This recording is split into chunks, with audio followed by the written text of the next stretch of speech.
Damage from swarms of locusts can reach disastrous proportions. A single swarm of desert locusts can consume over 70,000 metric tons of vegetation a day. There is, however, one continent that's locust-free: North America. Interestingly enough, this wasn't always true. For hundreds of years, the Rocky Mountain locust was a common pest in the American West. Back in the mid-1800s, thousands of pioneers journeyed across the U.S. in search of free land and new opportunities. They settled on the frontier of the western states and began to farm the land intensively, growing corn and other crops. Then, in 1875, out of nowhere, a rare combination of air currents, drought, and basic biology produced the right conditions for an unthinkable event: the worst storm ever recorded, the perfect swarm. It came over the horizon like a strange, dark cloud. Not millions, not billions, but trillions of insects, sweeping through the land like a living tornado.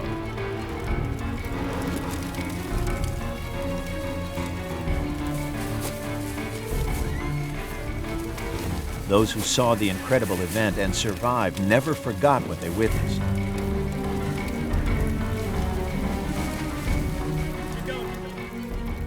The swarm came together over the state of Texas and soon moved quickly across the frontier in a huge destructive cloud that was nearly 3,000 kilometers long. The storm spread north towards North Dakota. The locusts eventually went as far west as the Rocky Mountains, leaving a path of devastation and destruction wherever they went.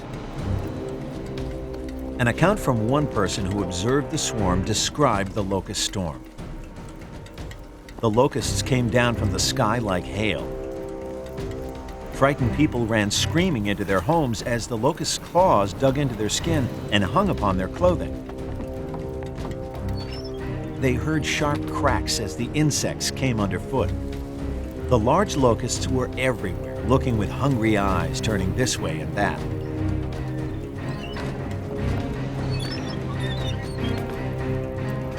Their bodies blocked the sun, bringing darkness along with the destruction.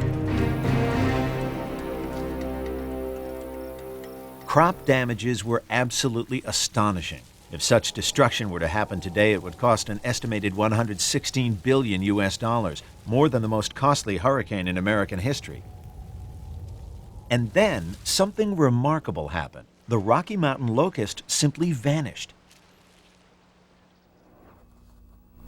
At the University of Wyoming, entomologist Dr. Jeff Lockwood has spent over a decade investigating why the Rocky Mountain locust disappeared. There was probably more locusts in the largest swarm than there are stars in the Milky Way. Trillions. Not only is something of that scale and magnitude and power gone, but it's gone within a few years. It's not as if we had a tremendous series of earthquakes or tidal waves or forest fires. And so it doesn't make sense that it could have gone extinct. There's no reason for it to have done so. It's a great mystery. It's a mystery that Lockwood is determined to solve. Whatever wiped out the Rocky Mountain locust changed American history. Exactly what could have destroyed a plague nearly 3,000 kilometers long? Lockwood is on the case. He starts the investigation with the victim itself.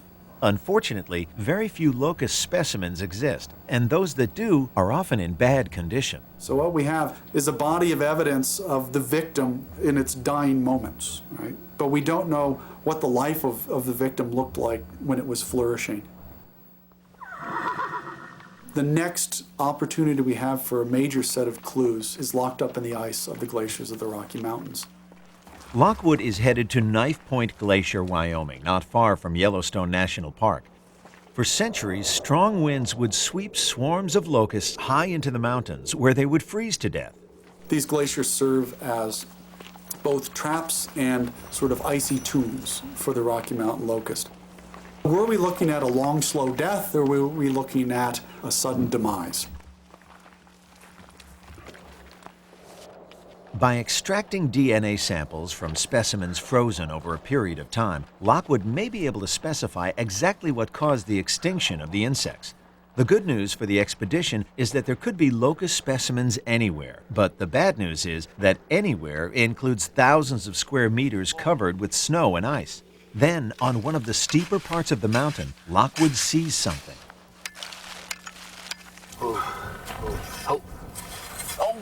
Check it Wow, a whole body? out. It looks like it. Head, thorax, and abdomen? You can see the wings. Lockwood will take the locusts back to his laboratory to examine them more closely. If they're the right species, they could help solve one of the greatest extinction mysteries of our time. To get my hands on the body in terms of this murder mystery was critically important. A look under the microscope reveals the signs. At that moment, I knew that we had the Rocky Mountain locust. It's an exact match. They're the same species of locusts that once devastated the American plains. Lockwood's study of the Rocky Mountain locust has told him more and more about this odd insect. They seem to have split personalities. On one hand, as members of the grasshopper family, they're generally shy and remain alone. But when annoyed in just the right way, the once gentle locust changes completely into some kind of destructive monster. They change color and their wings and legs grow longer. Eventually, they become more aggressive and swarm, whereby they become a kind of living, breathing weapon of mass destruction. Nobody's in charge, there's no leader, there's nobody out in front. Back in the laboratory, the locusts are revealing their secrets. The DNA test results are back, and they've indicated one certain fact. The Rocky Mountain locust didn't decline over a long period of time. It was not sort of a death by old age. In fact, what we're looking at is a very sudden, sort of bolt out of the blue disappearance. There's nothing in the genetic course of this species that would lead us to believe that it was in its last days. Some other force must have been responsible for destroying the plague, and Lockwood is determined to find it.